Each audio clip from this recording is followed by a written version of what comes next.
From Wish TV and the All Indiana Podcast Network, this is the Business, Equity, and Opportunities Podcast with Scott Sander. Welcome to the Business, Equity, and Opportunities Podcast. I'm Scott Sander. On this episode, we preview the upcoming Shape Your Future Summit. A new memorial honors a local legend. A conference for the independent podcaster. And remember the Alamo Drafthouse is coming to town. Every business is unique and has a target audience. If you own or manage a business, Circulus Digital Media can help you connect and grow your customer base with turnkey digital solutions that are nimble, offering best-in-class results, service, and support to reach a bigger customer base, allowing you to pinpoint a specific audience down to the smallest details. Get outside the city, the state, span the globe. Put Circulus Digital Media to work for you. Get started now at circulusdigital.com. That's circulusdigital.com.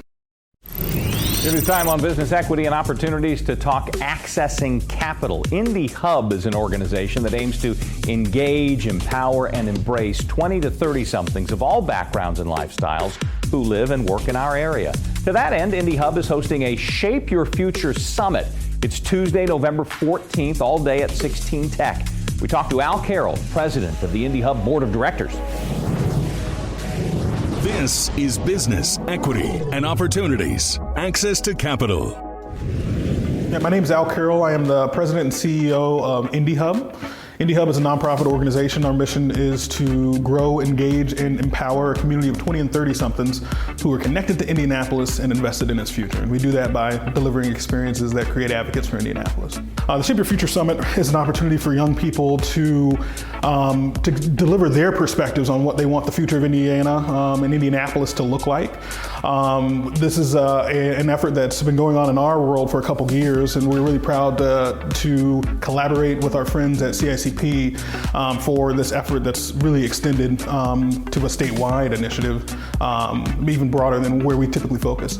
We did a survey at the beginning of this effort to really hear directly from the folks that are in our network about the things that they care most about. And for us, what we're hearing them say is where places where Indianapolis specifically could use more investment are in areas around infrastructure, in areas around transportation, in areas around just the general changing landscape of Indianapolis. I think that folks can see that there's investment being made. I think young people want a bigger say in what that future is going to look like, knowing that we're going to be here for the long term. You have to be communicating with the people that you want to stick around.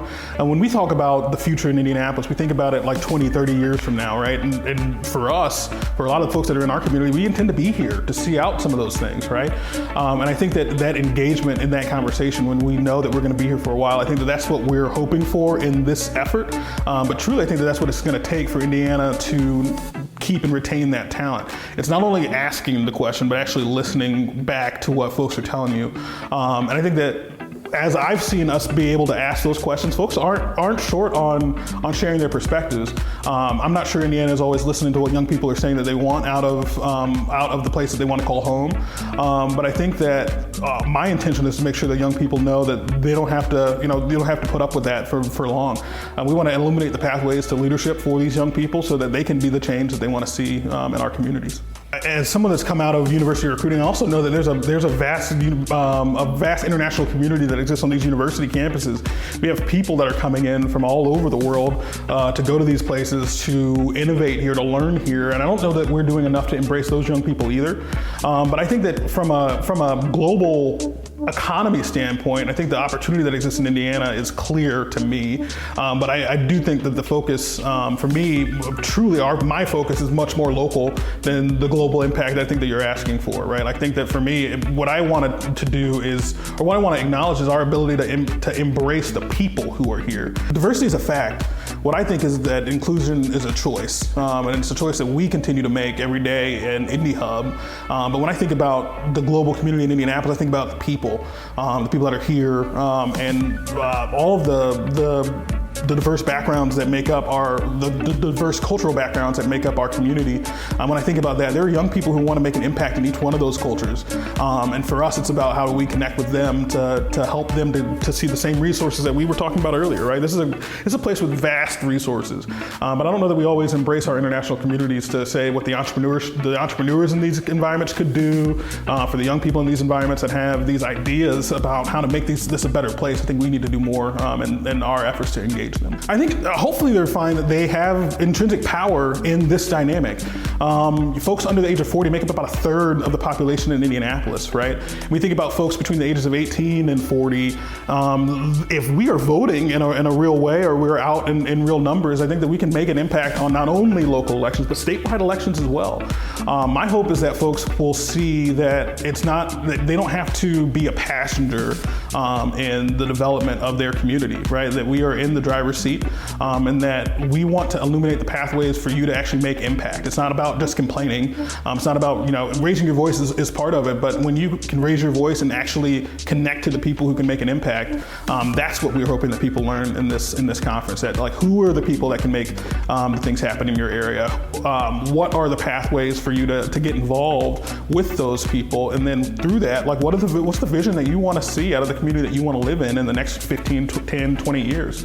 And know that people want to hear from you on that. So I think that if you are engaged in the community and you want to be a part of that conversation, I think wherever you are in the state, whether it's in Indianapolis, if you're in South Bend, please come down, check us out. But I think that's the conversation that we're going to have throughout that day. It is completely and totally free, free of charge. And we're so grateful to our partners over at CICP and Ice Miller that have committed to making that happen for individuals. It's going to be a great day. I am a father of 2 young children, and for me, when I think about the work that I do, I know that there's some things that I want to be true of the place that I'm raising my children that aren't true yet.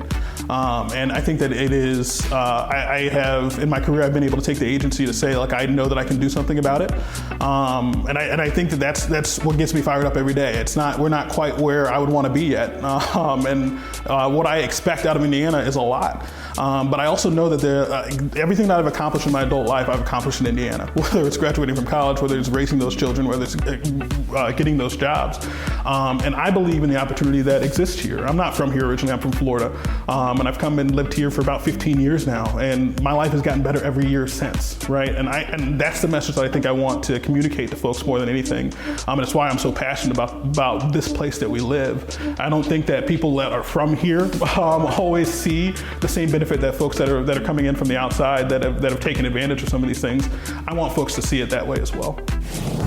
Time for the Week in Business. We start with an event that saw dignitaries and community leaders gather on Indiana Avenue to dedicate a stretch of the iconic street to the memory of the neighborhood's most famous name, Madam C.J. Walker. This is Business, Equity, and Opportunities. This Week in Business. First of all, we believe that because the Walker is the pinnacle of the avenue, there really is no Indiana Avenue at this point without the Madam Walker Legacy Center.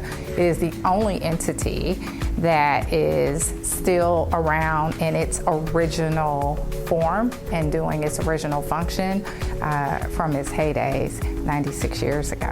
And so we believe that it's our job not just to uplift, the legacy of Madam Walker, but of this area. About a year ago, the Madam Walker Legacy Center Board, led by Vop Osley, City County Councilor Vop Osley, who also is a Madam Walker Board member, they came together and they voted yes to do this. And so we've been working very closely with the city over the last year, as well as our partners. It's something that I was, really wanting to make sure that the community really understood as a whole, that this wasn't just the Walker in the city, but it was our neighbors. We had to have all of our neighbors down Indiana Avenue sign off on this. And we were so happy that they did. And so we've been taking time to get all of that done. And then we're, able to announce this last weekend. The Walker opened back up after COVID in 2021, and so since then we have just finished our last strategic plan, and in June we completed our new 4-year strategic plan. So we are officially on the road to 100 years old. We are 96 years old. So we've got 4 years. And so one of the first things that we did announce was the rooftop venue. You know, rooftops are pretty popular now, and one of the things, while we might be an intimate space, we know that we have to do is we have to be, all things to this community, but also we have to be competitive. And indoor-outdoor spaces are important to most venues now, and we want to make sure that we're being competitive by having one ourselves. And so we're really excited about that. But, more importantly, the Walker is now 100% debt-free.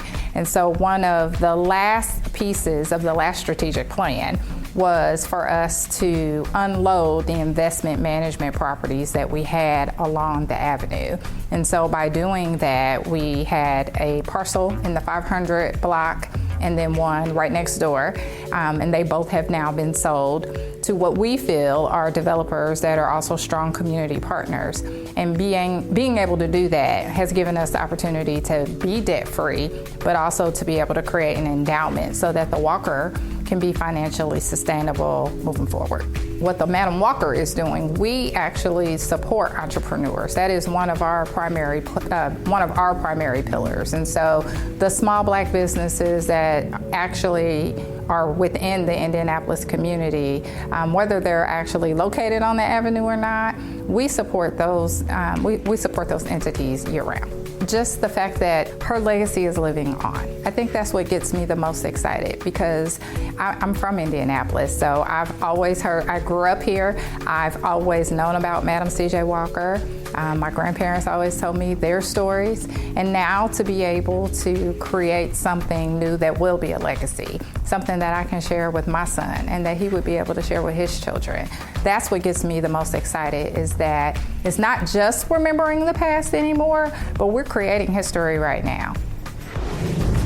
Time to talk on business equity and opportunities about running your business day to day. PodINDY is a one-day event of training and networking for independent podcasters. It's Saturday the 4th in Indianapolis. Famed podcaster Dave Jackson and others will be there to guide you through planning, launching, growing, monetizing your independent podcast. We have a bit of experience with podcasts through the All Indiana Podcast Network. Alan Haw is the managing editor of the network. He talked with Dr. Brad Miller, creator of the Cancer and Comedy podcast, about how to launch and grow your own. This is Business, Equity, and Opportunities. Running your business day to day. Here we are. We're going to talk podcasting with Dr. Brad Miller, podcast coach and organizer of the PodINDY Podcasting Conference. Welcome, Brad. Hey, delighted to be with you, Alan, and pleased to share a little bit about one of my favorite topics, podcasting.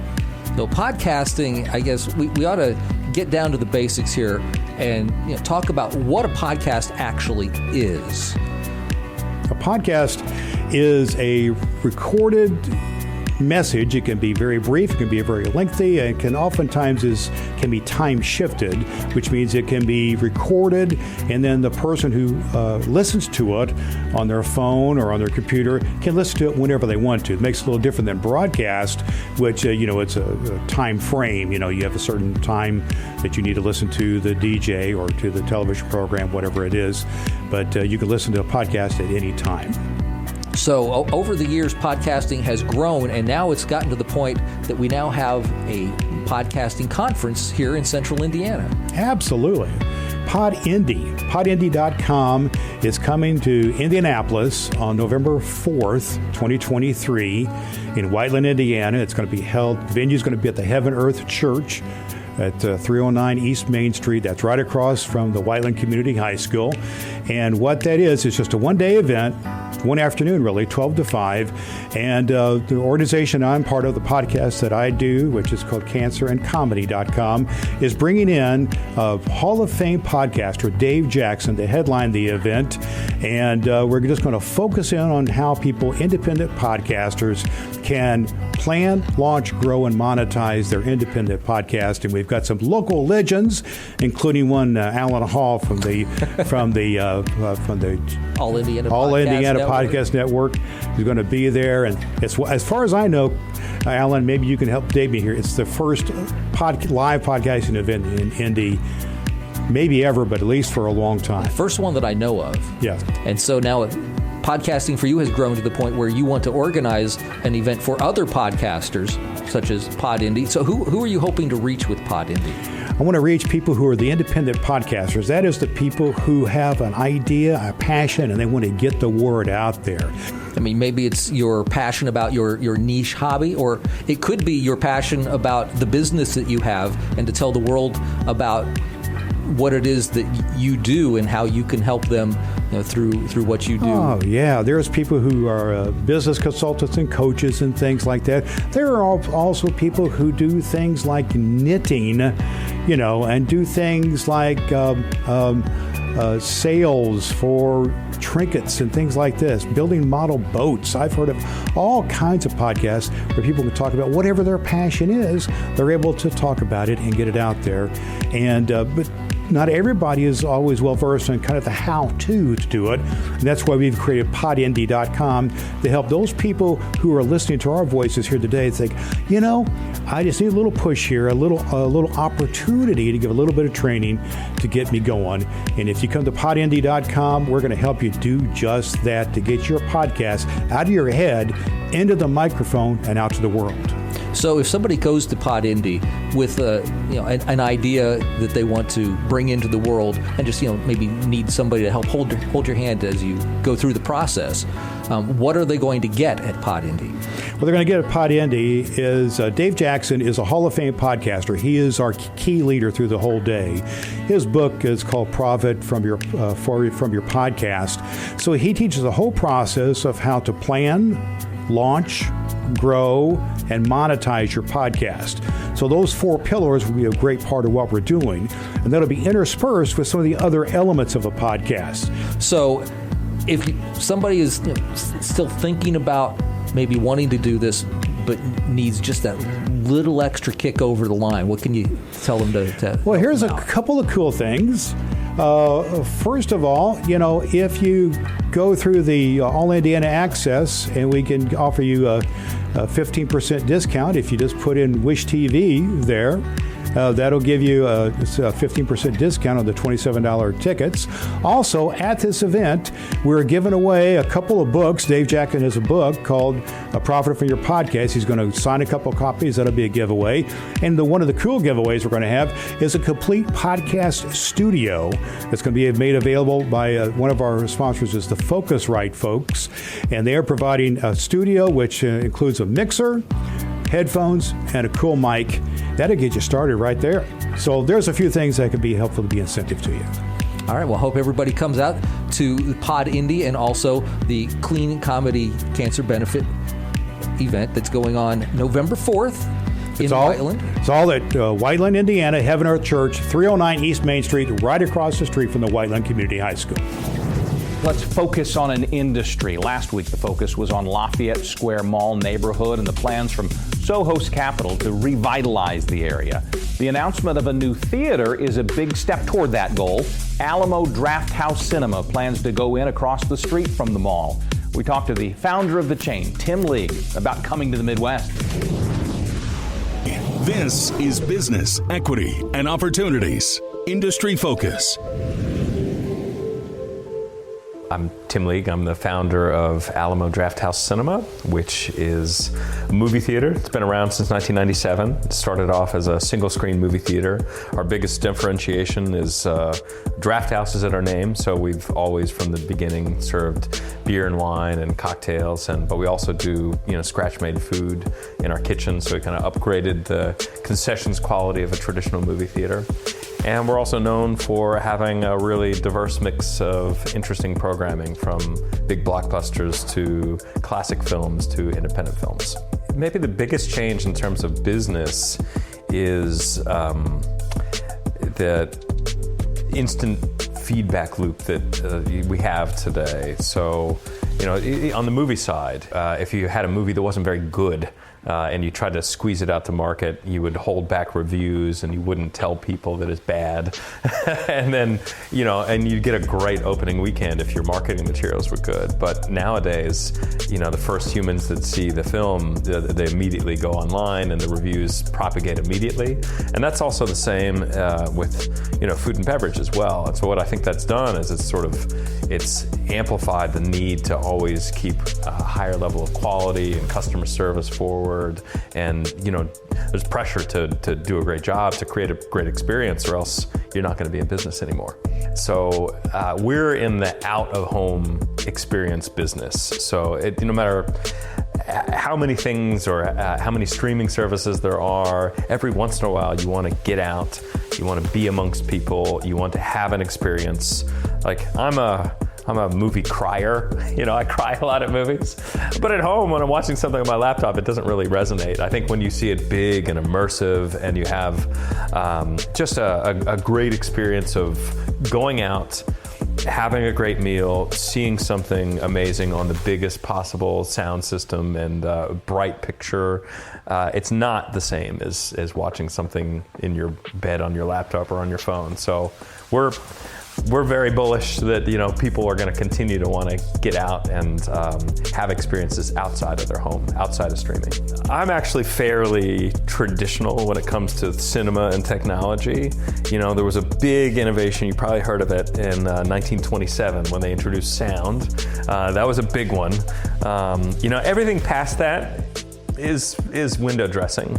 So we want to have, we do have, 4K resolution, all laser projectors. We have an immersive array of sound system. So those are table stakes for me.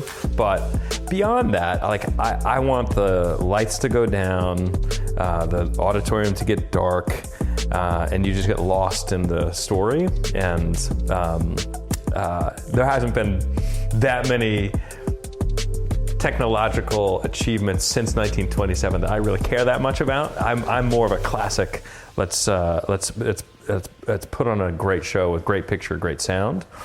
It's not technology per se, but another facet of what we do is, I'm a movie fan, and so I go to see a movie. Immediately, what I want to do is I want to hang out with my friends. I want to talk about it. So we always have a bar lounge where you can grab a beer and talk about the plot points you just discovered in the cinema. And that's also a gathering spot for people to do. We have trivia. We have crafting events. It's just another community hub that's part of what the cinema means to me. I got into this without a master plan. I didn't come in to open multiple theaters. I came in to open one theater, and we wanted to be a spot for people to gather, movie lovers to come and be together and put events on. I've actually fought expansion every step of the way because I don't want this company to stop being special. And so the lens always has to be that it's a community theater. We're serving the community, and every Alamo is different. Every Alamo reflects the neighborhood. We'll have a community liaison that kind of understands the neighborhood and how we can serve and be a part of it. And that's exciting. And honestly, I'm infected by Fabio's enthusiasm. I love what he's trying to do here. I mentioned earlier today that I'm a long-time visitor to Indianapolis. I come for Gen Con every year, and I've explored the city. I've stayed in this neighborhood before with Airbnbs. I think it's a really rich and interesting neighborhood, and I'm excited for this redevelopment project. I'm still excited by the idea of defying the nature of a chain. I think, why do you grow? Why do we grow?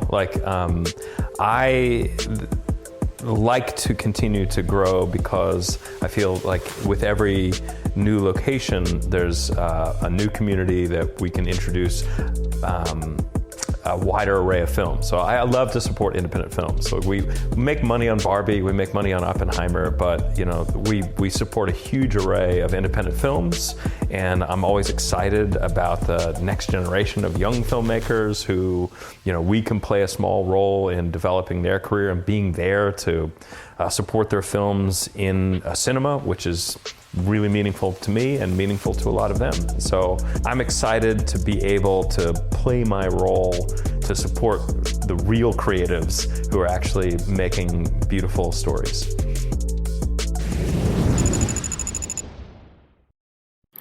Our thanks again to all the contributors who joined us for this episode of the Business Equity and Opportunities podcast. We hope you found it enlightening, useful, and inspiring. You'll find more information about the show on our website, BEOshow.com. You can watch Business Equity and Opportunities Sunday mornings at 10 on Wish TV or live stream it through wishtv.com.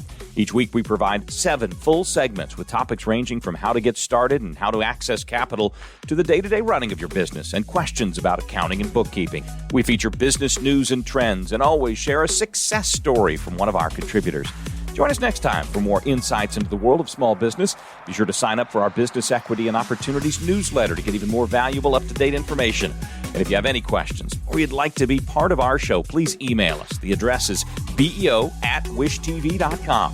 We'd love to hear from you. I'm Scott Sander. Thanks for listening. Watch the Business Equity and Opportunity Show on Wish TV and access all of our content and share it on demand anytime at BEOshow.com. You can find more podcasts from Wish TV on the All Indiana Podcast Network at allindianapodcastnetwork.com.